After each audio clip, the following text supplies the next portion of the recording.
الحمد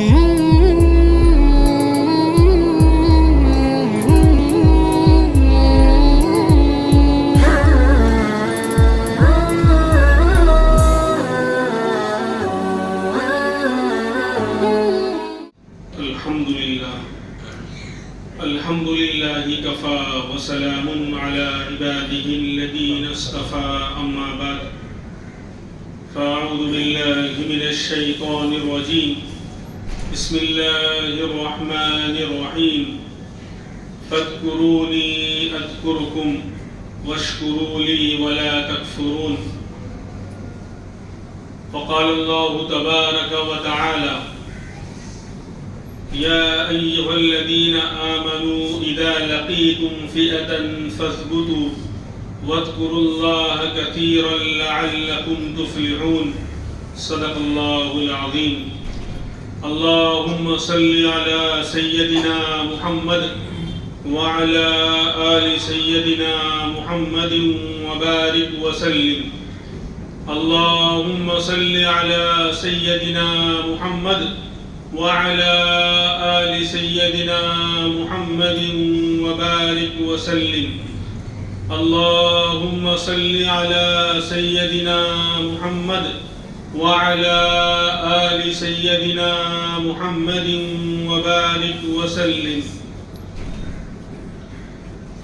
2 ہفتہ پہلے ذکر کے متعلق بات چل رہی تھی، پھر بیچ میں سیزن کا مسئلہ آ گیا تھا، اس لیے اس کو موقوف کر کے اس حالات کے متعلق بات ہوئی تھی.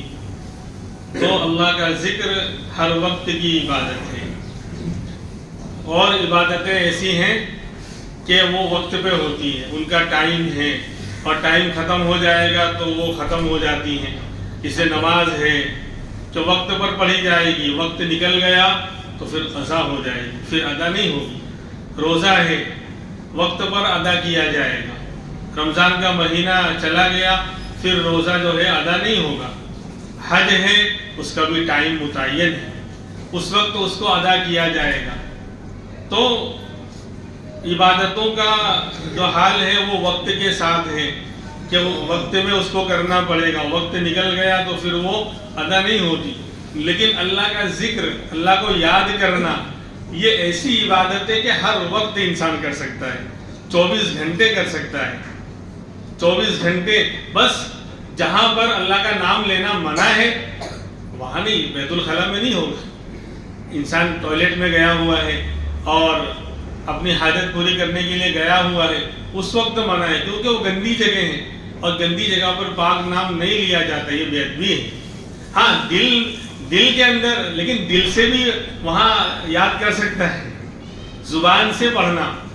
اسی لیے دعائیں باہر پڑھی جاتی ہیں. آدمی جب ٹوائلٹ میں جاتا ہے تو دعا پہلے پڑھتا ہے باہر، اور پھر جب نکلتا ہے تو نکلنے کے بعد کی دعا وہ باہر نکلنے کے بعد ٹوائلٹ میں نہیں پڑھتا. تو بہرحال یہ کچھ جگہ ایسی ہیں جہاں اللہ کا ذکر نہیں ہوگا. باقی 24 گھنٹے انسان کسی بھی حال میں ہو، کاروبار میں لگا ہوا ہے، بستر پہ بیٹھا ہوا ہے، لیٹا ہوا ہے، چل پھر رہا ہے، چلتے پھرتے، اٹھتے بیٹھتے، لیٹے ہوئے، کام میں مشغول ہوتے ہوئے زبان کو اللہ کی یاد میں وہ لگا سکتا ہے. یہ ذکر ایسی بڑی، وَلَذِكْرُ اللَّهِ أَكْبَرُ، قرآن نے کہا اللہ کا ذکر بہت بڑی چیز ہے، سب سے بڑی چیز ہے. اور دوسری بات، ساری عبادتوں کا خلاصہ یہی تو ہے اللہ کو یاد کرنا. بھائی نماز کیوں ہے؟ اقیم الصلاۃ لذکری، قرآن نے کہہ دیا صاف کہ نماز قائم کرو میری یاد کے لیے، میرے ذکر کے لیے. اگر نماز میں اللہ یاد نہ آوے، اللہ کا ذکر نہ ہو تو نماز نہیں. حج کر رہا ہے، حج بھی اللہ کے ذکر، اس لیے ہر جگہ پر احرام باندھ رہا ہے تب بھی اللہ کا نام لینا ہے، پڑھنا ہے، 2 رکعت پڑھنی ہے. اور طواف کر رہا ہے تو بھی ہر چکر میں مختلف جو ہے اذکار پڑھنا ہے، اللہ کو یاد کرنا ہے. سعی کر رہا ہے، یعنی حج بھی سراپا ذکر ہے. روزے کے اندر بھی کہا کہ بھئی روزہ رکھو تو نیت کرو کہ اللہ کے لیے روزہ رکھ رہا ہوں. اور پھر روزے کے اندر بھی عبادتوں میں، ذکر میں اور تلاوتوں میں اپنے آپ کو لگاؤ. پتہ چلا کہ ہر عبادت کا مقصد ہی اللہ کی یاد ہے. زکات کیوں دے رہا ہے؟ اللہ راضی ہو جاوے، میرے اللہ کا حکم ہے۔ تو بہرحال ایک تو ذکر ہر وقت ہوتا ہے، یہ بہت بڑی عبادت، اور دوسرا ہر عبادتوں کا خلاصہ اللہ کا ذکر ہے۔ بہت ساری باتیں میں نے 2 ہفتے پہلے ذکر کے بارے میں بیان کی تھی۔ اب آگے جو ہم بڑھتے ہیں، پھر اللہ کا ذکر اتنی عظیم الشان چیز ہے، اس کی ایک فضیلت اور بھی ہے۔ بہت ساری فضیلتیں میں نے اس وقت بیان کی تھی کہ دلوں کا اطمینان، سکون، گناہوں سے بچنا، عقل مندوں کی پہچان، سب اللہ کا ذکر ہے۔ اور آیتیں اور دلیلیں میں نے پیش کی تھی اس وقت۔ اب آگے 2-3 باتیں اور نئی بیان کرتا ہوں۔ جنگ کے میدان میں اس وقت جان سامنے دشمن ہے، جان کا خطرہ ہے، جان پر بات بنی ہوئی ہے، ٹینشن والا ماحول ہے، تو اللہ کی طرف سے فرمان کیا ہے؟ اس وقت کی ہدایت کیا ہے؟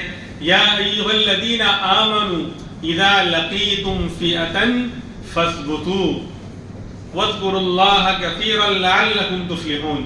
اے ایمان والو، جب تمہاری ملاقات دشمن سے ہو جائے میدان جنگ میں تو کیا کرو؟ فاثبتوا، ثابت قدم رہو، جم جاؤ۔ اللہ والوں کی، ایمان والوں کی شان اور پہچان یہ ہے کہ اللہ کے دین کے لیے جب جان کے قربان کرنے کا وقت آ جائے، دشمن سامنے مقابلے پر آ جائے تو کہا کہ جم جاؤ، ثابت قدم رہو۔ اور خالی ثابت قدم کیسے رہو گے؟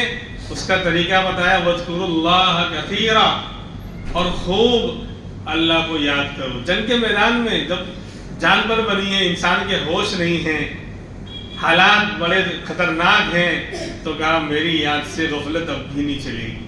اور صرف یاد سے غفلت نہیں، خوب یاد کرنا، خالی یاد نہیں کرنا، وَاذْكُرُوا اللَّهَ كَثِيرًا، کثرت سے خوب اللہ کو یاد کرو۔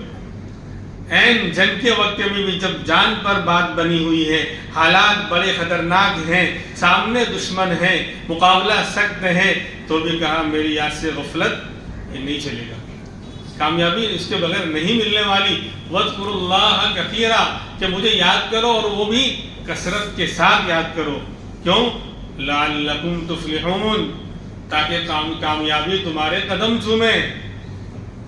تو کامیابی کی ضمانت عین میدان وقت میں ثابت قدمی کے ساتھ اللہ کو خوب یاد کرنا، کہ خوب اللہ کو یاد کریں گے تو کامیابی ملے گی۔ اس وقت بھی ذکر معاف نہیں۔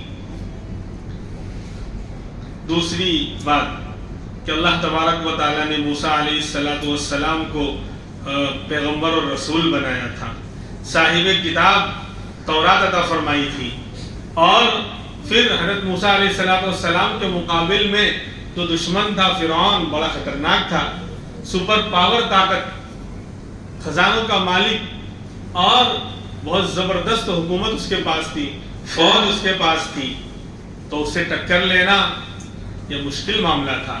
تو حضرت موسیٰ علیہ السلام نے اللہ سے دعا کی کہ ہارون اخی اشدد بہ اذری، کہ میرے بھائی ہارون علیہ السلام کو بھی میرے ساتھ اللہ کر دیجئے، ان کو بھی نبی بنا دیجئے، اور میرے ساتھ ان کو کر دیجئے، تاکہ ایک کے ساتھ 2 ہوں گے تو قوت اور تعاون رہے گا۔ اللہ نے کہا ٹھیک ہے، ہم نے آپ کے کہنے پر اور آپ کی درخواست پر آپ کے بھائی ہارون علیہ السلام کو بھی نبوت دے دی۔ اب اللہ بھیج رہے ہیں فرعون کے پاس دعوت دینے کے لیے اور تبلیغ کرنے کے لیے، اللہ کی بات کو پہنچانے کے لیے، کلمے کی دعوت کے لیے جب بھیجا جا رہا ہے تو ہدایات دیکھی کہ اذهب انت وابوک بآیاتی ولا تنیا فی ذکری، کہ تم جاؤ اپنے بھائی کو لے کر جاؤ، اے موسیٰ تم جاؤ اور اپنے بھائی کو لے کر جاؤ میری نشانیوں کے ساتھ، لیکن یاد رکھنا دعوت دینے جا رہے ہو، میری دعوت دینے جا رہے ہو، بڑا اونچا کام کرنے جا رہے ہو، تبلیغ دین کے لیے جا رہے ہو، کوئی اس میں شک نہیں، بہت بڑا کام کرنے جا رہے ہو، لیکن ولا تنیا فی ذکری، میرے ذکر میں، میری یاد میں سستی مت کرنا۔ کہیں ایسا نہ ہو جائے کہ بولے ہم تو بڑے کام کے لیے جا رہے ہیں اور اللہ کا کام کرنے جا رہے ہیں، اللہ کو کیوں یاد کریں، اللہ تو جان ہی رہا ہے۔ تو میرے بھائیوں، جب دو نبی، دو پیغمبر اور بڑے دشمن کے پاس اللہ کے مشن کو لے کر جا رہے ہیں، اللہ کی دعوت دینے جا رہے ہیں، تو اللہ کی نگاہ تو مکمل طور پر اللہ کی مدد تو ان کے ساتھ تھی. پھر بھی کہا موسیٰ اور ہارون اس پر کام نہیں چلے گا، اتنے پر کام نہیں چلے گا، اس وقت بھی میرے ساتھ لو لگانا اور مجھے یاد کرنا اور میرا ذکر کرنا اس وقت بھی ضروری ہوگا. وَلَا تَنِيَا فِي ذِكْرِي، میری یاد میں سستی مت کرنا. ہم سوچیں کہ جب دین کے کاموں میں اللہ کے جب وہ سراپا عبادت تھا، دعوت دینا عبادت ہے، تبلیغ کرنا اللہ کی بات کا پہنچانا، کلمے کی دعوت دینا عبادت ہے، اللہ کے بندوں کو اللہ کی طرف بلانا عبادت ہے، اس وقت بھی اللہ کی یاد سے غفلت کو اللہ نے برداشت نہیں کیا، تو ہم تو دنیا کے جھمیلوں میں الجھے ہوئے رہتے ہیں اور پتہ نہیں 24 گھنٹوں میں ایک مرتبہ بھی اللہ کا نام اور اللہ کا ذکر زبان پر نہیں آتا.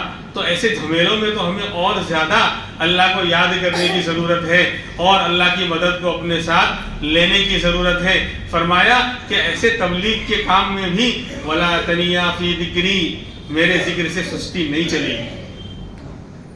اور پھر تیسری بات، حضرات صحابہ کرام رضی اللہ عنہم اجمعین جو ہمارے نبی کے ساتھ رہے، انہوں نے وہ خوش نصیب جماعت ہے جنہوں نے ایمان کی حالت میں نبی کو دیکھا، نبی کی صحبت پائی اور ہر چیز میرے نبی کو دیکھ دیکھ کر کرتے تھے. نبی کے پیچھے نمازیں پڑھتے تھے، مدینہ منورہ اور مسجد نبوی کے اندر ان کی نمازیں ہوا کرتی تھی. ہر عمل نبی کا دیکھ کر نبی کے ساتھ دین کے ہر کاموں میں وہ شریک رہتے تھے. ہر وقت جان مال کی قربانی دینے کے لیے صحابہ کرام تیار رہتے تھے.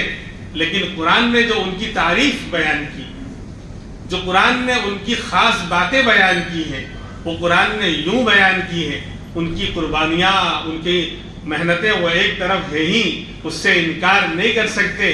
آج پوری دنیا میں جو دین پھیلا ہے، جو دنیا کے چپے چپے پر ہر ملک، ہر شہر میں لا الہ الا اللہ محمد الرسول اللہ کی صدائیں بلند ہوئی ہیں، مسجدیں آباد ہیں اور مناروں سے اللہ اکبر کی صدائیں اور اللہ کی بڑائی کی صدائیں جو بلند ہوتی ہیں، صحابہ کرام کی قربانیوں کا نتیجہ ہے.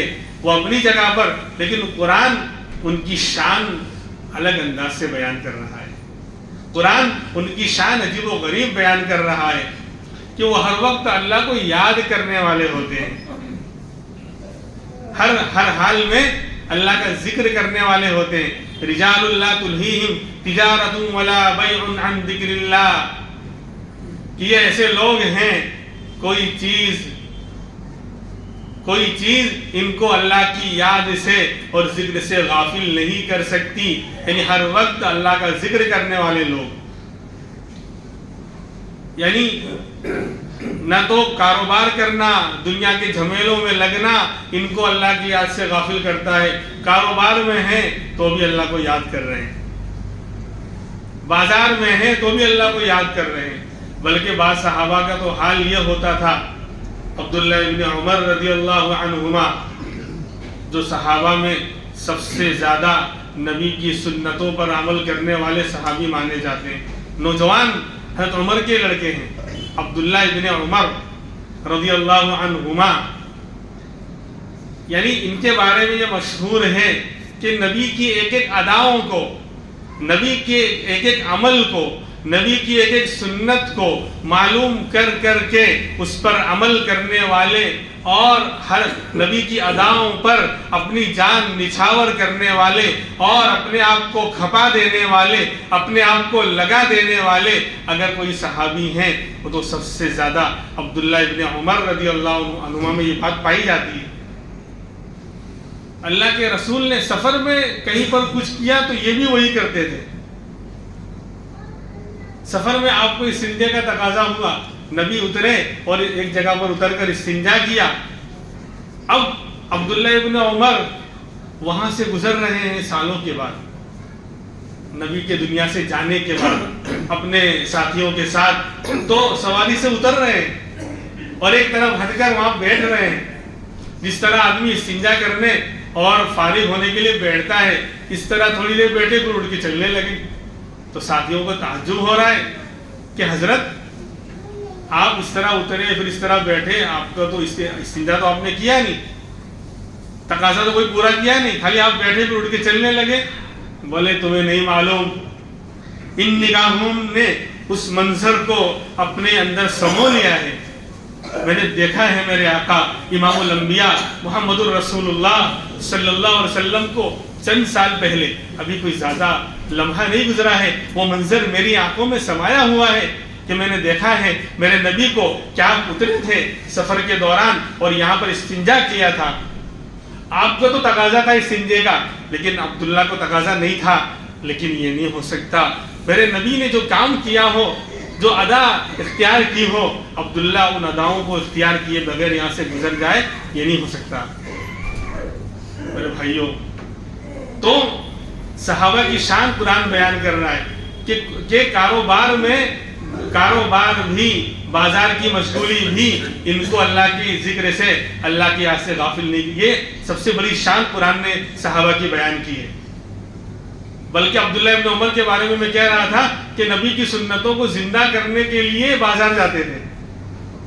آج کل تو لوگ ٹائم پاس کرنے کے لیے جاتے ہیں, چلو آٹا مار کے آتے ہیں, گیہوں مار کے نہیں آتے, آٹا بولتے ہیں, آٹا مار کے آتے ہیں اور چکر لگا کر آتے ہیں. اسی چکر میں زندگی کا چکر چل رہا ہے کہ بہت سارا معاملہ بغیر چکر کے یوں چکر میں چل رہا ہے. یعنی بہت سارے کام ہم بلا وجہ کر رہے ہیں. لیکن صحابہ کا مزاج دیکھیے کہ بازار ضرورت کی جگہ ہے, لیکن اس کو بدترین جگہ, ضرورت کی جگہ ہونے کے باوجود ابغض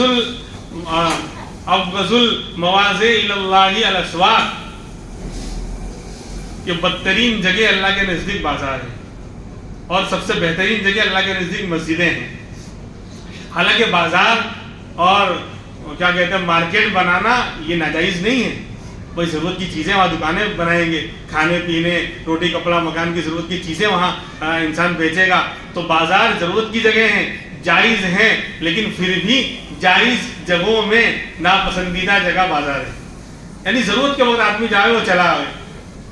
تو ہم تو بلا ضرورت جاتے ہیں کہ بس چکر لگانے جا رہے 3 دروازے اور فلاں جگہ, کہ ایک آٹا مار کر آتے ہیں, گھوم کر آتے ہیں, ٹائم پاس کر کے آتے ہیں. اور صحابہ کا حال کیا, عبداللہ ابن عمر کہتے ہیں کہ اپنے خادم کو لے کے چلو بازار چلتے ہیں. تو خادم سمجھ رہا ہے کچھ خریدنا ہوگا, کیونکہ صحابی اللہ کا عاشق نبی کا ساتھی بلا وجہ تو بازار جائے گا نہیں. میں اور آپ جا سکتے ہیں بلا وجہ, بہت سارے کام ہم بلا وجہ کرتے ہیں. تو ساتھ میں گئے, وہ چلو چلتے ہیں بازار. تو آپ عبداللہ ابن عمر گئے اور چکر لگا کر واپس آ گئے. تو شاگرد کہنے لگا جو ساتھ میں تھا کہ حضرت یہ کیا چکر ہے, آپ نے خالی لگایا چکر اور آپ واپس آ گئے, یہ چکر سمجھ میں نہیں آیا, میرا سر چکرا رہا ہے کہ ایسا کیسے لگایا چکر, کچھ آپ نے کیا نہیں, خریدا نہیں اور بازار آپ تشریف لے گئے. تو کہا کہ تم نے دیکھا نہیں میں نے کیا کیا ہے وہاں پر. بولے میں نے دیکھا کہ آپ ہر ایک کو سلام کر رہے تھے. تو بولے ہاں یہ نبی کی سنت ہے, اس میں کچھ کمی آئی تو میں نے سوچا کہ لاؤ, اللہ کا سلام اللہ کا ذکر بھی ہے اور ملاقات کی عبادت بھی ہے, ملاقات کے وقت کی عبادت بھی ہے اور دعا بھی ہے اور نبی کی سنت بھی ہے, چاروں چیزیں ہیں. سلام نبی کی سنت بھی ہے کہ اللہ کے رسول نے اس کو خوب فروغ دیا ہے. تو میں ہر ایک کو سلام کر رہا تھا, یہ سنت کم ہو رہی تھی, تو بازار اس لیے گئے کہ سب کو سلام کروں, سلام کی سنت زندہ کروں, بتاؤں. تو سلام ملاقات کے وقت کی عبادت بھی ہے اور اللہ کا ذکر بھی ہوا.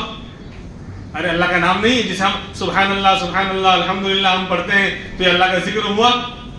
ایسے ہی السلام اللہ کا نام ہے, السلام المؤمن المہیمن العزیز الجبار المتکبر. تو سلام اللہ کا نام بھی ہوا تو اللہ کا ذکر بھی ہوا اور سلام دعا بھی ہوئی. کیا اپنے بھائی کو کہ تم پر سلامتی ہو, تم پر سلام, صرف صبح میں, صرف دوپہر میں, صرف شام کو نہیں, ہمیشہ تم پر سلامتی ہو. یہ گڈ مارننگ, گڈ